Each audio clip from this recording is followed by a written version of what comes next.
各位朋友大家好，欢迎大家来到斯沙龙不寻常对话，我是今天的主持人50家的总编辑王美珍。今天呢，我们邀请到的是全球知名探险家黄孝文哦。其实不寻常对话大家可以看一下这个英文，就是 Uncommon Dialogue。 那今天的来宾呢，他的工作跟他的成就其实都非常的 uncommon， 很不寻常的一个人。那我先帮大家介绍一下黄孝文老师，他是出生在香港，然后在2002年的时候曾经被《时代》杂志选为亚洲25位英雄之一，而且称他是在中国最有成就的在世探险家，就是 most accomplished living explorer， 在活着的人里面最厉害的探险家，可能意味着探险这个工作本身是有一定的危险。那他在80年代的时候成立了中国探险学会，曾经成功定位长江的源头。那现在呢，已经帮全世界完成了6条河川的探源行动。其实孝文他在西方非常多的主流媒体都很熟悉他，曾经比如说《华尔街日报》曾经以头版报道他那透过探险呢，不只是带我们看到了那个世界而已，也完成了野生动物的保护、文物的保护跟少数民族生活形态的考察跟保护。那其实孝文曾经说，考100分，在学校考100分是一个浪费时间的事情，在学校绝对不会把时间花在这个上面。那今天呢，就让我们来谈谈这个很不寻常的职业探险家会带给我们什么样的启发跟力量。那我们先欢迎黄孝文，请孝文跟大家先打声招呼。好，很高兴今天能来到这个跟大家分享一些我可以说是50年的探险的经验。因为今年我年纪也不小了，还有3-4个月就是75岁了。那我基本上那个除了学习的年代，当然考不上100分那个啦，就之后都是就是做一个可以说现在回想起来算是一种探险的工作。但是呢，开始的时候自己不做的是当个探险家的，只是好奇对这方面呢，所以刚才你提到了考试呢，一般我们都是从来不考虑要考多高分的，因为太多事情呢，把我经常都分散我的心。那既然现在是在台湾，也提到我后来离开了美国国家地理杂志成立的那个香港的中国探险学会的话，已经39年了，到现在。那曾经也有8年，我们这个学会是台湾的林百里先生当董事长的。那作为一个成功大家都知道的一个在台湾的成功的企业家，他也是考试他也不很在乎的。当时他就经常说了，别人是状元班，我们这都是在那个叫做匪楼班，就是都是跟考试没有挂不上什么缘分的。那等一会我再谈谈其他一些我觉得跟我一样做的事情是不是一般的，是2班的，我们叫做不是第2，不是第1班马的。那现在的反应呢，就是很高兴今天能跟你做一些对话。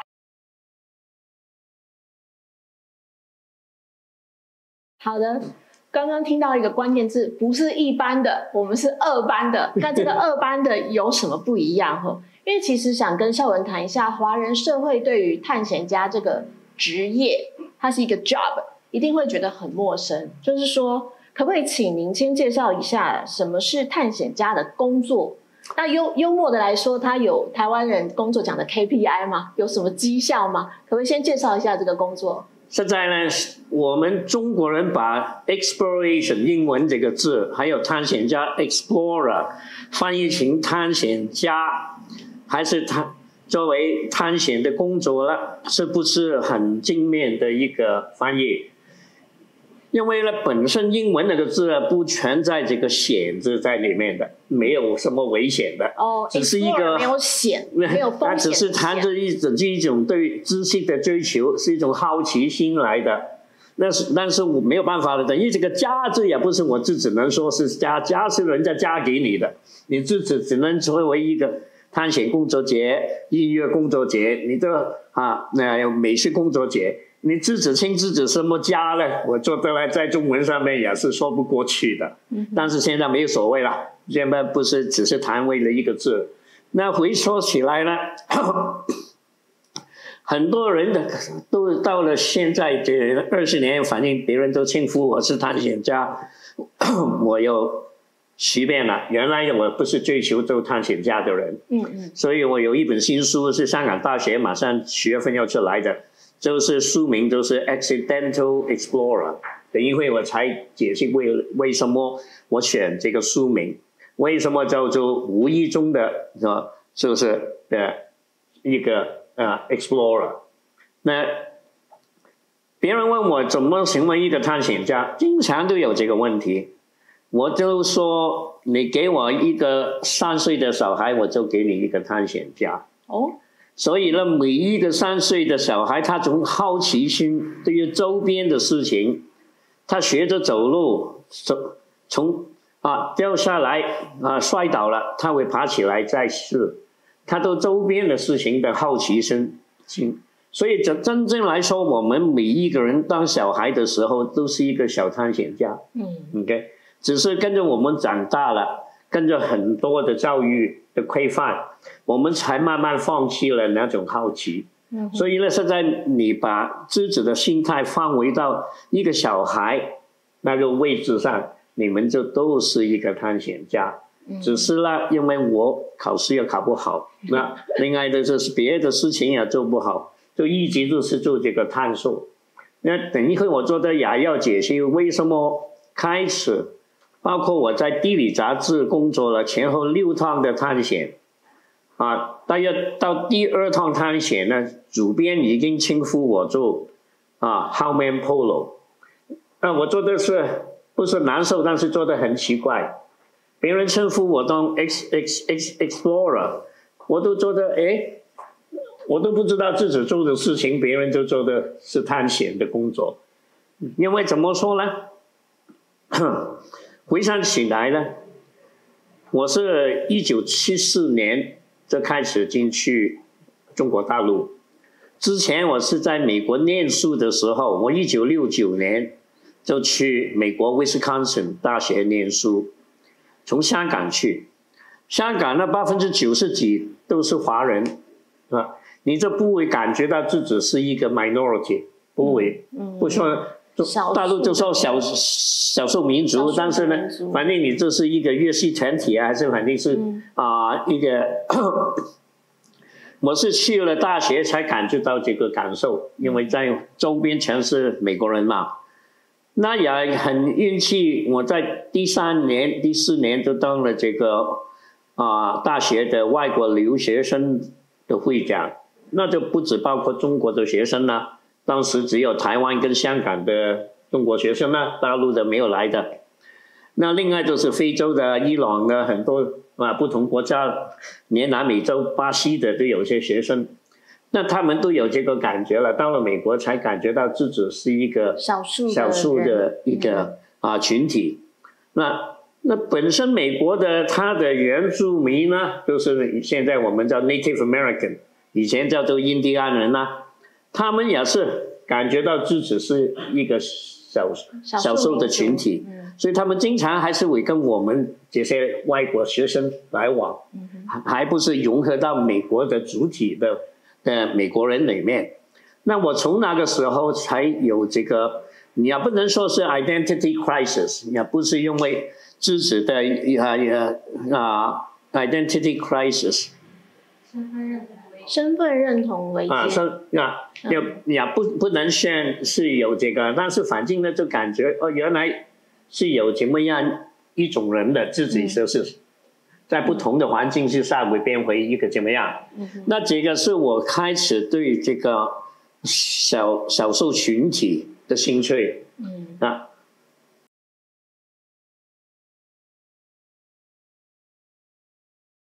那所以呢，后来我去中国了，就是一直都想去那些少数民族的地方。对。那少数民族呢，基本上从历史上呢下来呢，只有3个结果的，要么你就是给大的同化掉、消灭掉，不是消灭掉就是同化掉再不是你就是要退后到很偏僻很不容易去的地方，才能保留下来自己的文化、自己的语言在我来说呢，我当年呢就是很早就想做这个少数民族的调查跟研究。那为了要去少数民族的地方呢，你就要学会了怎么去到哪些地方，怎么偏僻的地方。你就学会了骑马，怎么用这个牦牛队背东西开车又怎么都是越野车跑到最偏僻的地方，才变成我学会这个所谓现在探险的 skill set 这个能力是为了达到去民族地区的目标。所以在美国国家地理杂志呢，我是前后呢出过6趟的，现在叫做探险活动了。现在有5趟都是为了去少数民族地区。真正到了最后一趟，那个时候已经很好掌握好所谓这个后勤设备整个工具所有的，去到很偏僻的地方所以我到了第6趟才是做整个长江的考察，从上海的去海口一直去到源头，找这个新的源头，那个真正可以说是一个探险的活动。所以呢，探险跟冒险是不一样的。现在来说对探险的看法就比较宽得多了。传统的探险家是为了追求知识也好for science 科学也好，地理也好，是为了发展这个商业王国也好，还是为传教也好，这些都是到一些很没有人去的地方他看到前面一座山脉，他不是想登顶的，他只想去到最低的一个山口，了解在背后是什么。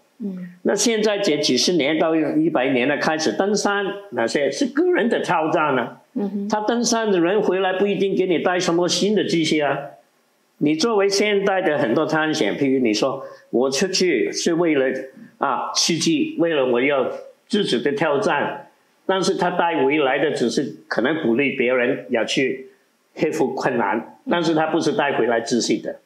传统的那些至少你能写出来，我都没有时间都写了30多本书了。我刚刚从佛光山下来，我一比较，哇星云大师写了300多本这么忙的人都是吧？所以呢，你要每个事情还要有一个比较，是吧？所以呢，我的这个呢，现在虽然我现在都感觉别人说探险家，我也很恶乐，不做这什么难为情。但是我要解释，有些人他是会看了很多中世纪的探险家，以前的探险家就想成为一个探险家。我不是怎么样的走过来的路。你应该是一开始先有一个研究兴趣嘛，就是针对少数民族。但为了要到那么远的地方，所以你必须要学习这些探险的技巧跟这个历程的训练。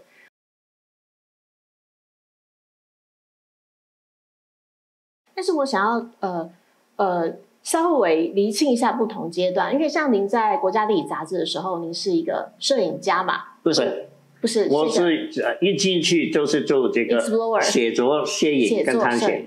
所以呢，在我们来说，你譬如一个摄影记者派出去做一个故事，可能2-3个星期做完了，请个翻译，找一台车子，就带很多胶卷就完了。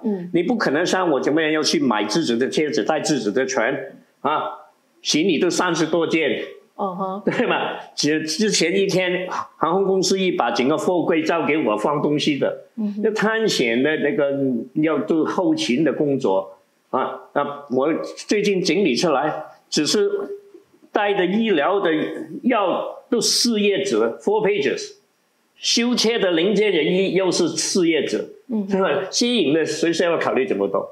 所以一般来说呢，在地理杂志有几个人呢是专门，包括他们专门有一个部门就是支持探险活动的。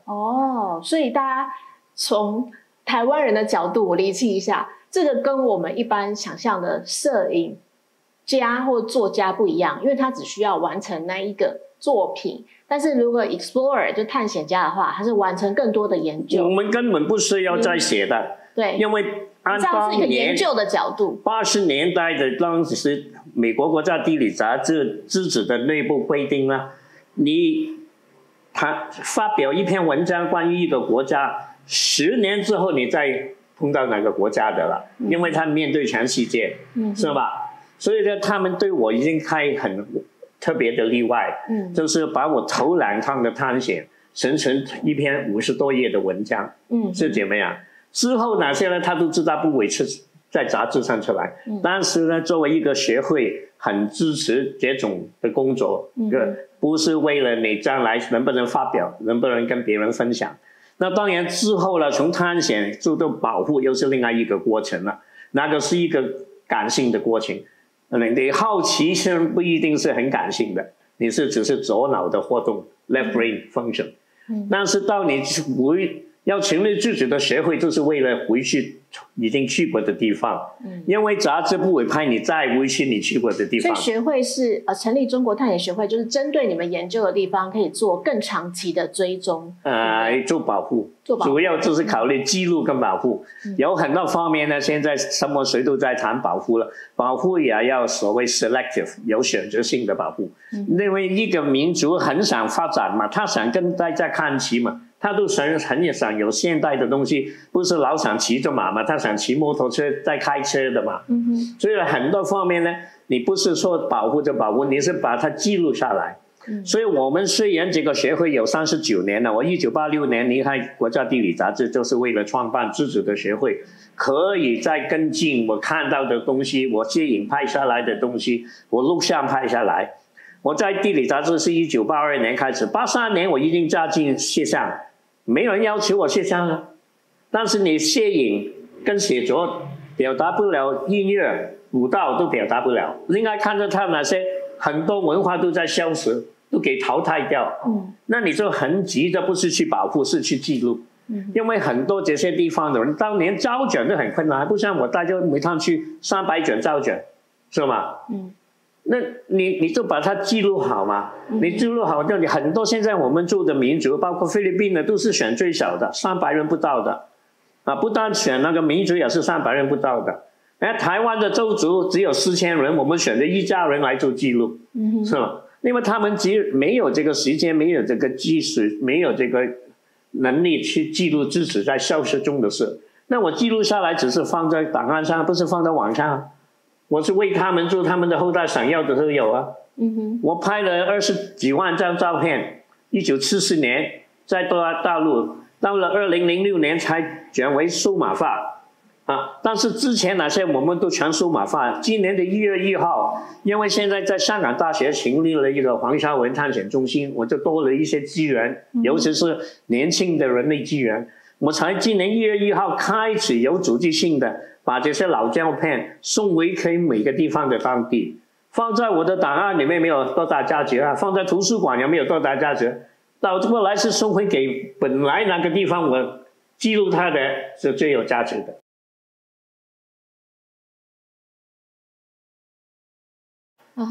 但是我想要请教一下，就是说，因为探险家还是在中文里面还有险这个字嘛，那一般在华人就是的文化是安土重迁，就是一般家长听到冒险都会有一点怕，甚至说选职业就是选安全的，比如说工程师、医师、律师，连当艺术家通常父母都不太会赞成啦。那我是很好奇说，像您也是香港人，也是出在华人的文化当中那您当初你的父母怎么会支持你去走一个这么不同的职业？你本来说呢，不是在我那个开始走出去的时候是不需要什么父母支持的，这不是需要他们没有，你也不会跟他们说这么多，因为他们对我这个工作都不太理解实在来说可以说没有风险的，是很安全的一个工作来的。你不同意去登山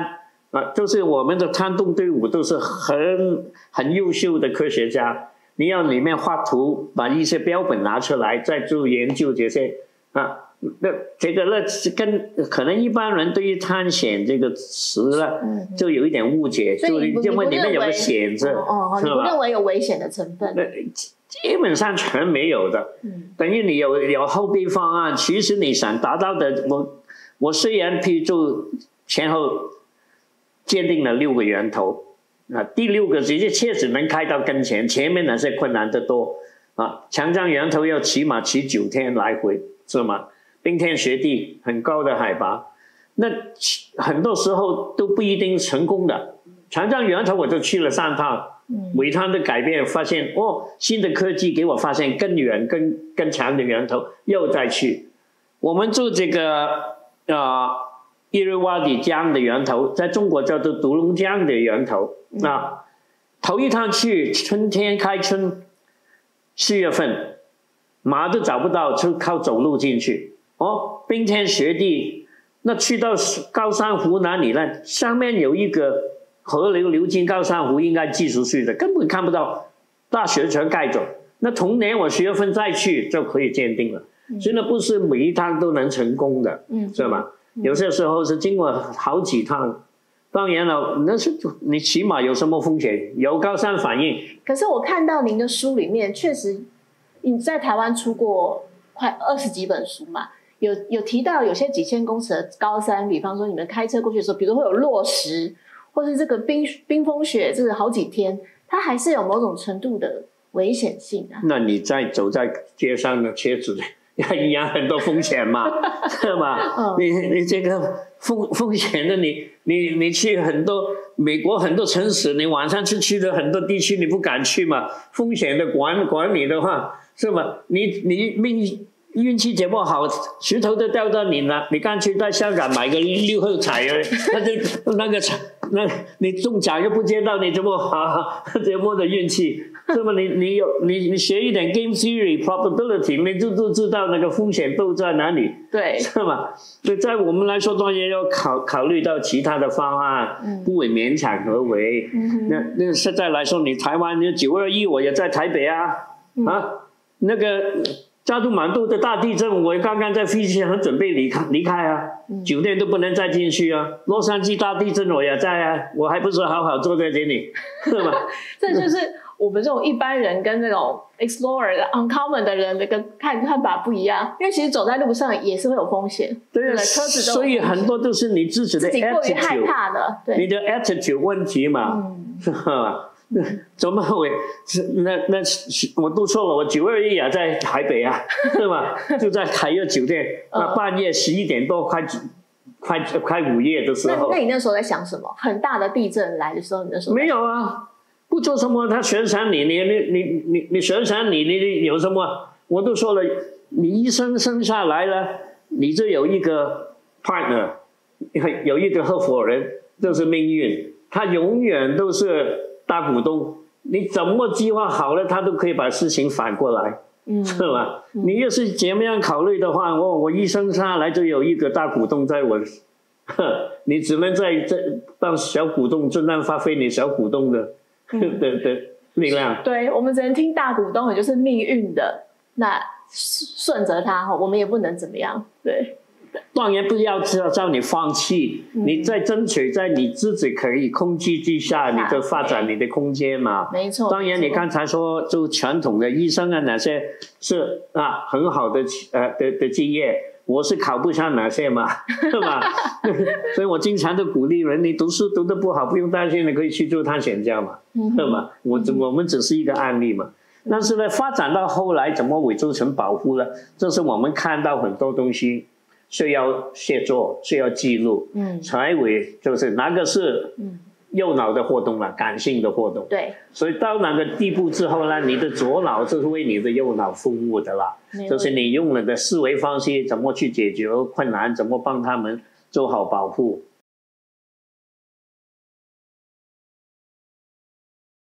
那所以，如果我们台湾很多年轻人会在意父母的看法嘛？他念什么？他做什么工作？那您的建议会是什么？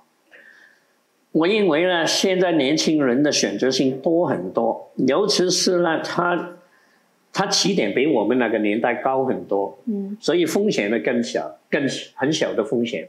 他可以追求自己感性喜欢的东西去做，你喜欢的、你感性支持的东西，你会做得更好，你也会高兴。所以多了这类人多很多，他不会为了糊口要赶着找工作，对，他可以尝试找自己感性喜欢的东西，自由度会比以前不一定叫他们去探险，追求的是他每一个事情你去追求都是里面都有一个探险的内容在哪里。对，所以 exploration 啊，不是表示你要 physical exploration， 不是要你走到老远，每一个事情你对他探索新的方式。我觉得昨天吴东兴来，我见到他，他跟我去吃饭，星光那个吴东兴啊，他穿着这个衣服，我说快要下雨了，要拿个伞，他说不怕，我这个衣服是防水的，我这个新的材料，他们开发的材料是防水的材料。他今天就赶快给我送了一套来，我说我这个我不穿这个西装的，但是我要来跟人家说很好啊，介绍这个材料是防水的，不是只是野外的衣服才能防水，那连这个衣服是完全都是西装，那是昨天我见到他有这个衣服我才要的。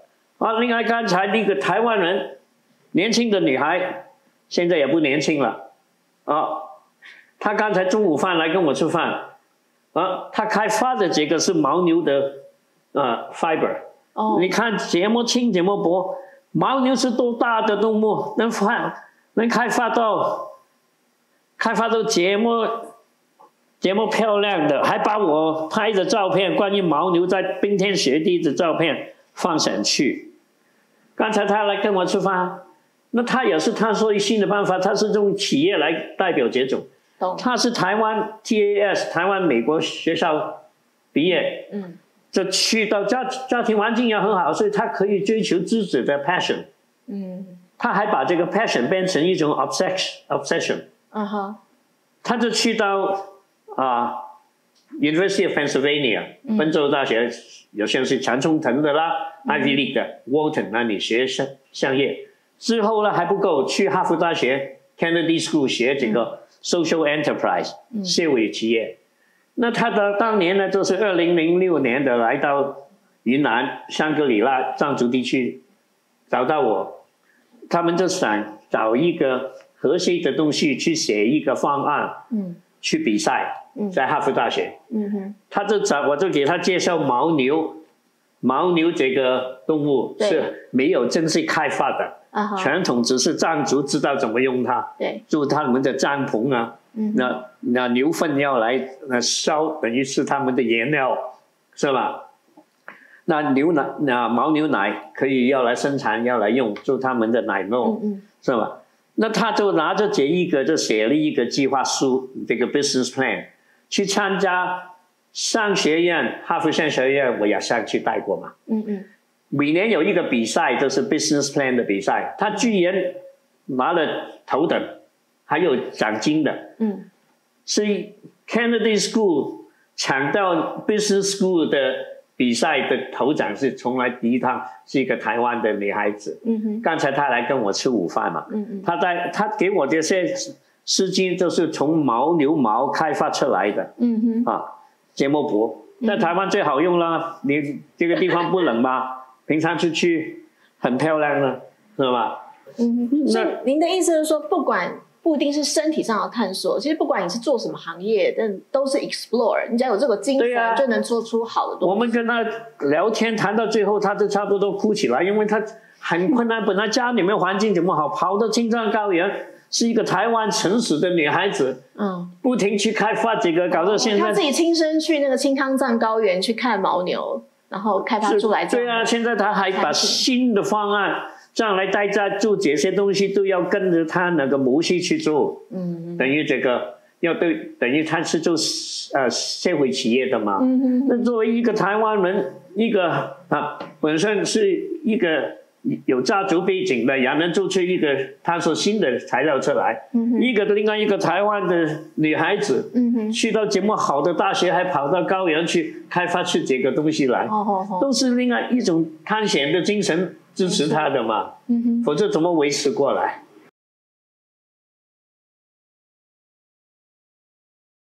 但那我也好奇一下跨文化的差异哈，因为像您接触到有东方的文化，也有很多西方的文化嘛。你觉得在东西方文化里面，对于这个探险的态度有什么不一样？哦，我做的了历史上，你的目的不一定一样。怎么说呢？譬如中世纪，我认识一个好朋友是意大利的好朋友，他的家族原来管着意大利的最北边 Genova 的地方。500多年前，就是他跟另外一个家族出钱支持哥伦布去找到新的航道。当然了，原来是要去找印度的航道，去到美国了，发现了新大陆。他这个家族是怎么样的？那很好的朋友。那奥地利的皇太子年纪比我小10岁左右吧。那难道他按他的地位，为什么还要跟我去探险？他爸爸那个时候98岁了，病了2年，在医院。他看他2年都维持下来，他就放胆跟着我去羚羊场高地，从敦煌开车到哪里都5天。每天都用卫星电话问他的医生：“爸爸还好吗？”第5天刚刚到了羚羊场高地，医生就说：“你是大儿子，你赶快回来，你爸爸要不行了。”还是我的同事钱小姐，我们2部确诊那些地方，你上。我们做工作那个保护区在新疆跟西藏交界，比台湾还大，45000平方公里，有个比例啊，你们36000吗？一个保护区居然比台湾还大，里面只有30多户人家住在哪里？你考虑台湾这么大，有30几户，你可以考虑到整个台湾就30几户的概念的那样子的人口比例。对啊，有人口比例哦。你譬如我现在经常在不丹工作，不丹比台湾还大比比利时还大只有70多万人家，等于香港的沙田一样，一个区。那你要做这个比较嘛？所以我很多事情呢，你不比较的话，你达不到这个。那有人在做王太子，爸爸在医院，他都跟着我们去探险，之后用26个小时把他送回敦煌，他飞回去在德国，爸爸在德国，终于就是5月2号到了，不7月2号到了，7月4号他爸爸去世，人家地位又这么高了，还是愿意去探险，那你们这些人有什么好害怕的？你觉得西方对于探险就是有这样子的有基底的尊重跟支持，那如果东方的话就是会比较保守，你觉得这个跨文化的差异在哪里？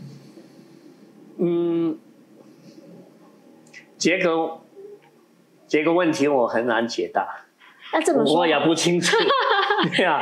那这么说好了，因为您同时在华人文化里面，也在西方文化里面，那你觉得华人给自己的限制是什么？我们是什么东西绑住我们自己走不出去？可能有一些近代史的原因了，是吧？我们这个，我估计当你太平盛世有一个很强劲的朝代的时候，你会比较愿意走出去。对，你看唐朝的时候，这疆域多大，对，是吧？所以呢，我做到了这个跟那个朝代是有一定关系的。所以大航海时代就是国力最盛的时候，就往外走。那后来他有条件去。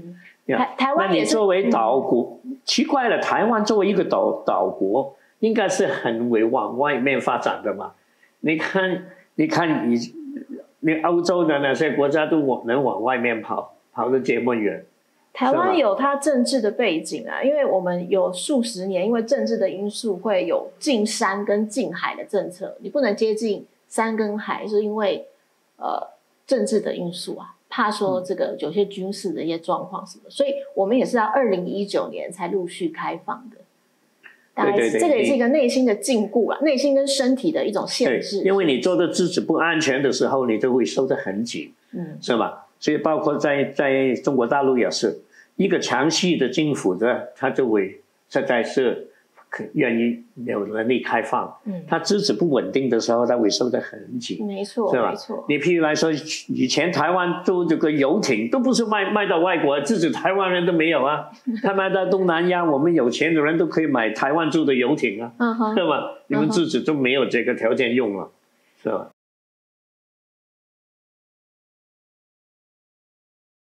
那我们现在慢慢把我们从文化中，因为这一集我相信是很多年轻人或父母会关心，我们慢慢把自己从这个文化中解放出来。想请教一下老师哈，其实台湾近年会流行一些大自然的体验营，家长会鼓励小孩子尽量去野外 explore 探索，可是父母会不放心，有一些人会搭帐篷就跟着去，就父母住在对面还可以看这样子。那针对主要是怕小孩子受伤，怕危险啊，就是针对我们这样子华人文化，怕孩子犯错受伤什么这样的文化，你有什么建议吗？针对这些父母，我觉得这个需要一点时间来培养去这种他们父母。你譬如在大陆以前就是每对夫妇只能生一个小孩，当然很紧张了嘛，对，是吧？那你像我爸爸那个年代，他1919年出生的，啊，我爷爷是当买办的，那老婆很多啦，小孩我爸爸都23兄弟，那他是排第7。1、2、3都早就死掉的了，根本见不到的，他们都记不得，没有见过的。对，我只记得就是我们爸父的是第4个，第5、6也是没有的。是吧？当时的话，人家还就是不是怎么在乎怎么样，小孩很多，也很容易折损。小孩很多，另外呢，就是你疾病也没有办法医。对，现在以前我们年轻的时候，医生只有一种嘛 ，GP 嘛，General Practice。是吧？现在分的多迷多细嘛，对，所以我估计了这一代人呢是要经过一个过程。譬如他说看到美国最好的中学、最好的大学对这方面的，都是很重视。他想进这些最好的大学，你都要有这种的背景，是吧？怎样的背景？你譬如说就是出去野外的受过考验，不是只是去博物馆啊那些，去音乐厅那些，是吧？那都是有很多就是就一般人不去过的地方，那就写进他的 CV 里面。你就是以香港大学为什么去年成立了一个中心叫做黄孝文探险中心？对，他背后是希望年轻人有什么样的能力？他几方面的考虑的，一方面就是我们做了几十年的工作了的，我们的档案很丰富，作为知识的档案。另一方面呢，就是希望他们的大学生都能走出校园。因为现在呢，因为有了互联网 Internet， 大部分的 knowledge 就是都在你手机上了，是吧？很窄。所以呢，很多老师说，我要是当中学老师，我给个课题给你。学生回家很多时间找资料，比老师认识的还多。老师回家还要管小孩，要做饭，是吧？就现在来说呢，你另外呢，走出去的知识是有感性带在里面的，是第一手资料。我的同事，我知道他们年轻的同事，要是要查一个地方还是一样东西。要是 Google 上面找得到很多资料，你就增加不了什么价值上里面。你打出来一个字，我是当它是一个过滤器。你打个字打个地方，只有很小的资料，你就可以去哪里增加资料。我头一趟坐飞机是1969年去上大学。现在哪个小孩不坐过飞机？是吧？那我经常也问呢，你见了这么多地方，哪一个地方见到过你？你还是做一个消费自拍，发挥给自己的群体里面。你连当第一个朋友你都没有照上，是吧？所以现在这些问题呢，我觉得呢是应该大家也共同思考。我估计呢，我倒是很乐观的人。我觉得台湾要是现在有这种局限性，包括父母脑袋上的，只是一个过渡期。我觉得下一步他看对国际最成功的人士。都是怎么样对小孩的成长是怎么考虑的？我估计你去国际学校，父母就比较开通一点。那就是针对这些父母，他可能会好奇，为什么国际上好的学校，或是国际上真的非常棒的人，都有这种探险的经验？那这个探险经验里面，到底可以带给我们什么真正的那些力量？最关键就是知识，就是从很多的历史上。几百年、2000年的一直追求这个 curiosity 的好奇心，建立起来的整个的知识库来的嘛。我们的所有的知识都是从一种探险的心理。管你是在Madame Curie 是在一个实验室里面的新的事情的探索，拿诺贝尔奖只有一个人是拿到化学奖、物理奖，就是一个女的，是吧？所以你说那个不同的这个是一种 exploration spirit，是一种探险的文化跟那个意图，不一定是要跑到好远，就是一种 curiosity。所以我说3岁的小孩就是一个小探险家，就是这么样的道理。他保持这种好奇心，他为这个知识增加价值，都是一个新的探险。所以刚才我都说了，你作为一个很有能力的一个企业家，也能做出一点新的材料来。你一个是原来也是台湾的一个女孩子，居然可以跑到藏族地区的高原去，这么艰苦的做出这个材料来。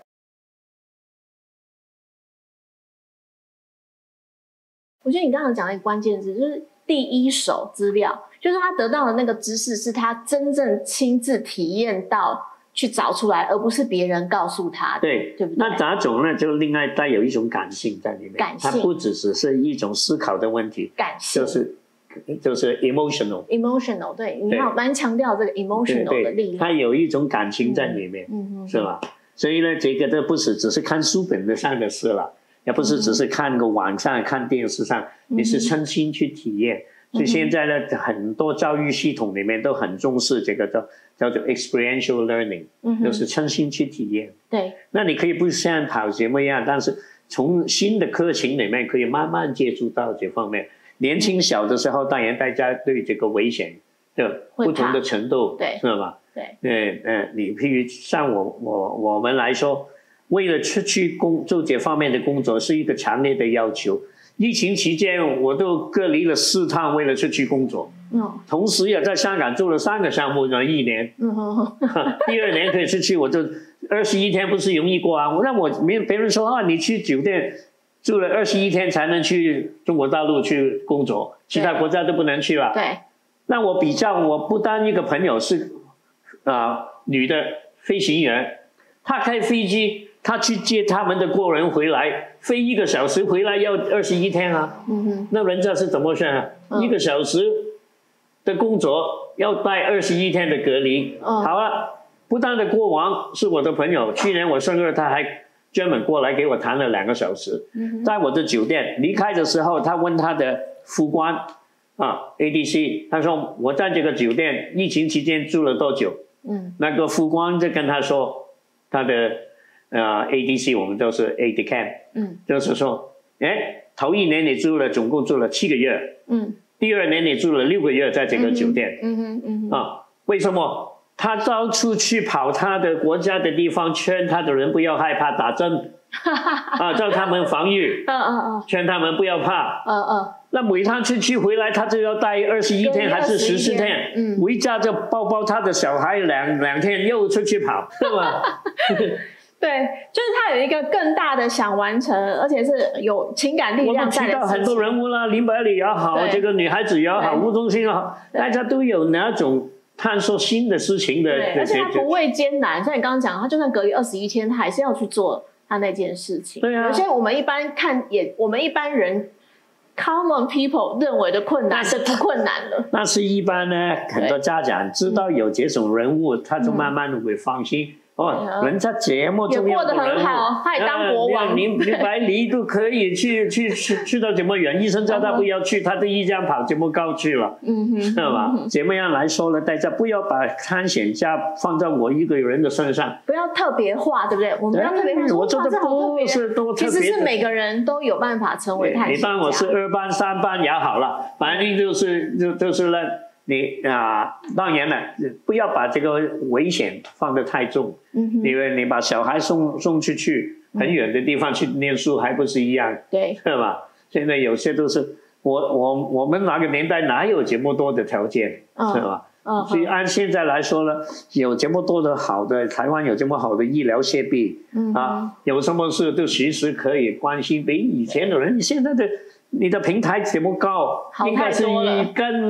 更能走更出去，开放，更走出去才对。不会变得更窄，不应该是怎么样的想法。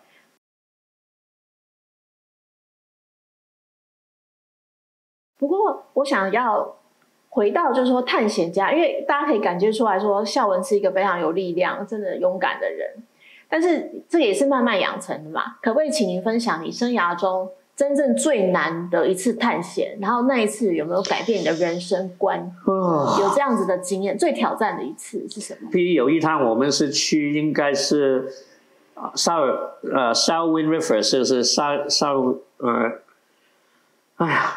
这个是国际河了，从青藏高原、唐古拉山一直流到这个缅甸泰国，再去海口，在缅甸去海口的。那一趟我们队伍呢，就原来计算的很好，也有几个老外，我的科学家在，也有台湾的王志宏在，经典杂志的主编在，他跟我前后来往了30几年了。那我们原来的打算就是基地营去到那个冰川源头了，当天用马是可以来回的。就不需要带什么设备，那么装备都不需要带，就是当天。谁知道呢？就因为可能马现在的你找马也不容易，找到马了骑去了，就没有想到那个困难度，尤其是呢，它开始下雪，那就真正到了这个源头，拍了照记录下来，取了标本的水，已经下午3点了，早晨7点开始。等于你要赶回去都是天黑了，什么设备也没有带。那个雪就是好像刚才那个照片是横着来的。我记得我们拍的照片呢，骑着马上的人呢，一边全是雪，一边是干净的。等于那个雪是一个横着来的。那期间呢，因为呢有些马比较累的话，越走越远，大家的分开的距离很大，另外的雾很大。那最后呢，我们的向导走在最前面，我要跟着他。平常我是喜欢最后的，年轻的时候我跑在最前面，后来呢，我是经常都是要关心整个队伍。但是越跑越开了，最终呢，我们是丢失了3个人，包括王志宏。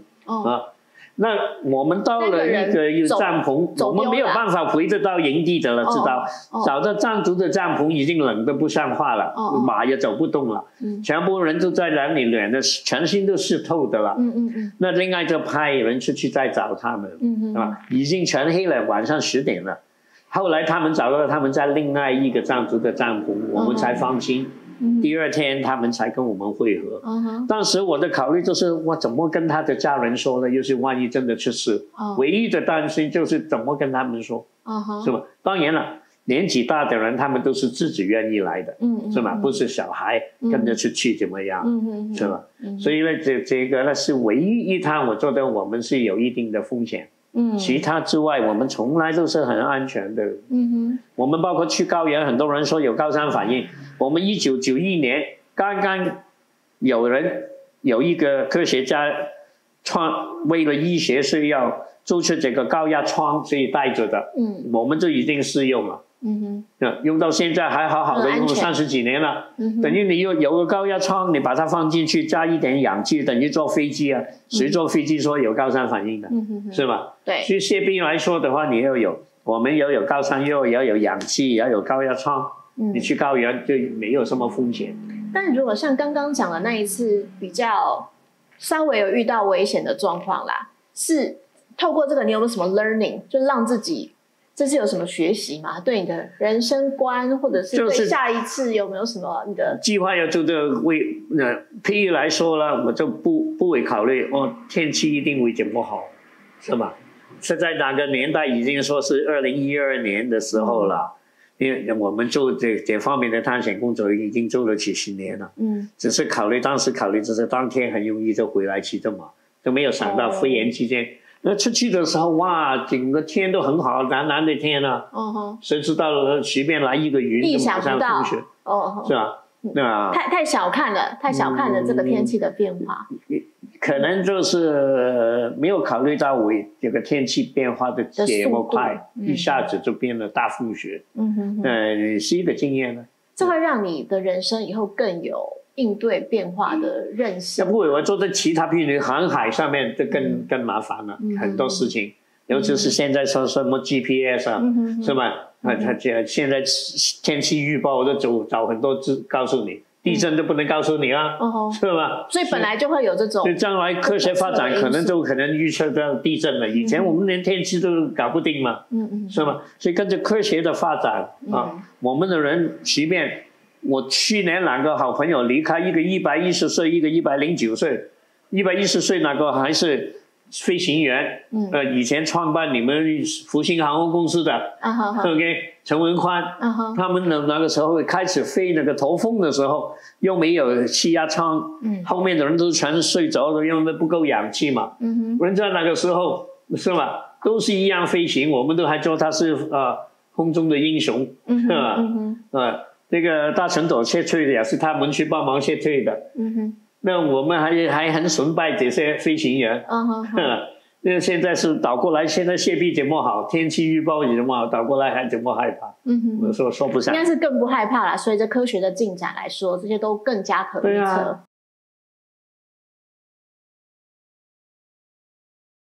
说到这个，我想到您的书中有反复提到一点，因为就是克服万难嘛。我看到您在很多边境的探讨的时候，常常会有人会跟你们说 “no”， 就是这边不能进去，或像台湾现在地震，很多地方会封起来嘛，为了危险不让你们进去。但探险家很重要，就是 never say no。别人跟你说 no 的时候，你就说不行，我就非得要去。你要不要讲一下这个精神？我教小孩也是啊，别人去说你去过巴黎没有啊？你去过香港没有啊？他说 no， 我就说不要用 no， 你说 not yet。你平时 not yet 就等于我还有可能去，我现在还没有去。那别人说 no 了，我就不 take。The actual thing is I don't take no as an answer。现在不可以了，不表示下一趟不可以。是吧？不同的环境之下，不同的政治环境之下，它又可以了。所以另外一般 no 是面 no but， 你达到其他他的要求，你就可以变成 yes 了。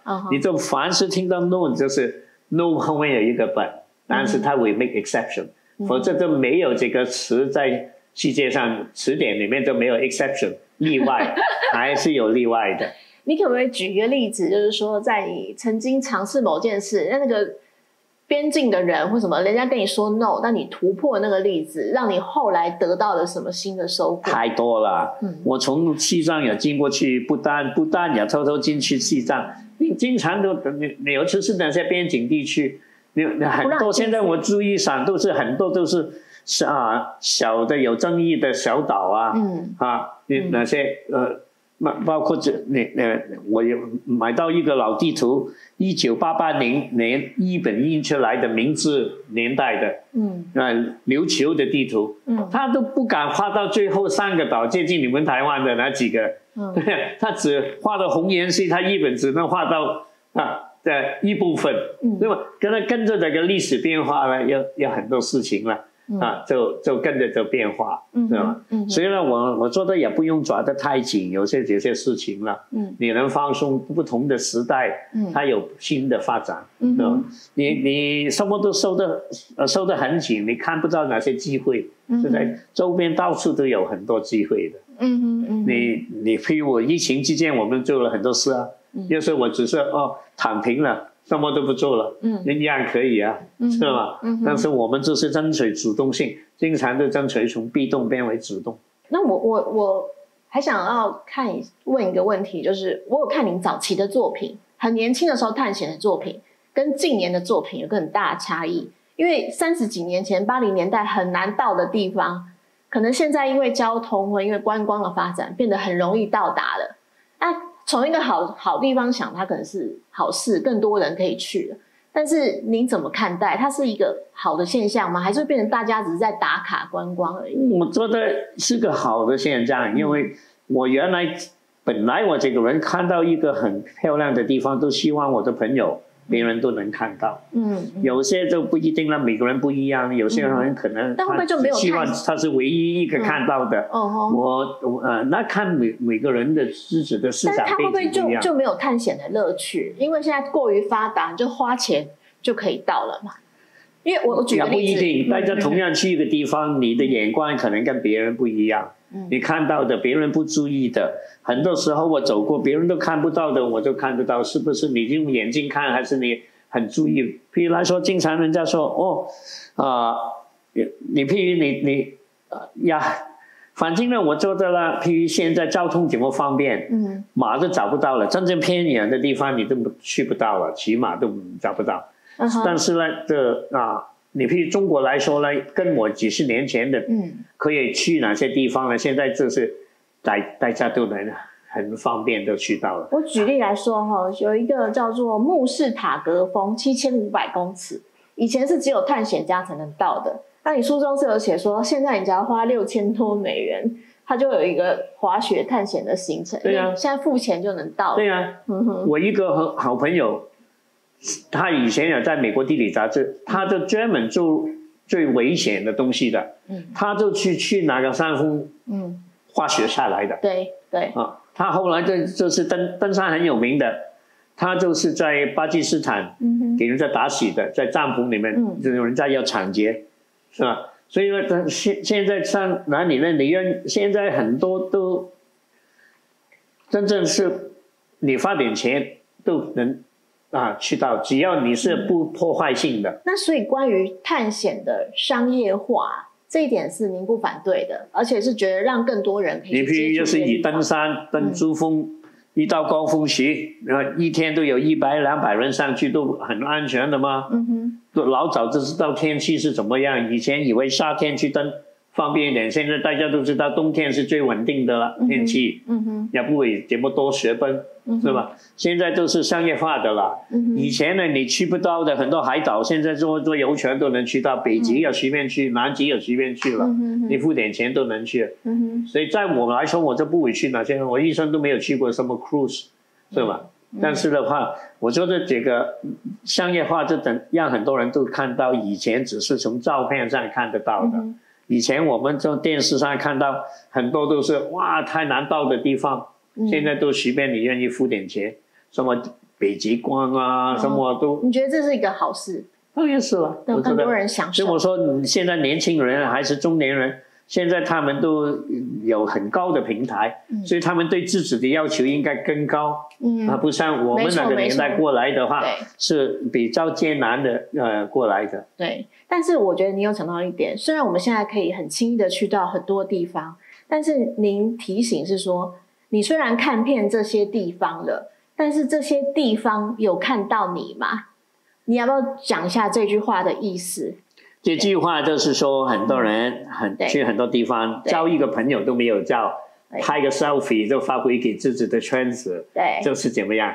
你的多少都不要说提到要给当地做贡献啊，做个保护项目，这么复杂的了，只是交个朋友都没有。以前呢，很多人还会大家通信写封信他就是对这方面只是看到的算是到过的怎么样？就只有拍个照，所谓叫做什么打卡都是这么打个卡，这都算了。那什么叫做让地方看到我？就是你认识一个当地人，就是地方看到你了，是吧？你认识一个朋友，那就是他们那个地方看到你了。所以就是至少我到那个地方的时候，那个深度是我要认识一个当地的人，他看到我，他认识我。简单来说就是这样就算是一个新的 explore， 对不对？对呀。对，多多少少你对当地有一小点影响，不是只是买个 latte 啊，买个 ice cream 怎么样，就是或者是只是这样子自拍照下上传这样。上传也是传为自己的群走啊。对，是吗？对，所以这句话我觉得大家可以记一下，就是我们不是只是看到地方而已，而是要让地方看到我们，这才是一个新的探险的精神。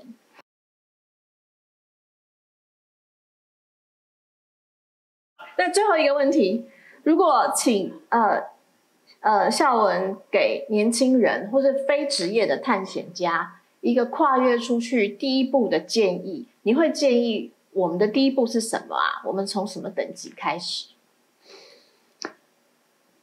就以台湾来说吧，我有些时候都有疑问，为什么阿里山的邹族要等到我们去做记录跟协助他们呢？台湾完全有这个条件，自己都比我更好。那个怎么会是一个香港的人来记录这件事情呢？对啊，为什么是要我们去投资给他们一家两口子建这些？我经常都说，为什么台湾人自己不？但是呢，我做的也有一个，要是我们做的就是很原始的方式去做，要是譬如政府去做，可能就带有很大的成分是一个包装，那可能出来的结果也不一样。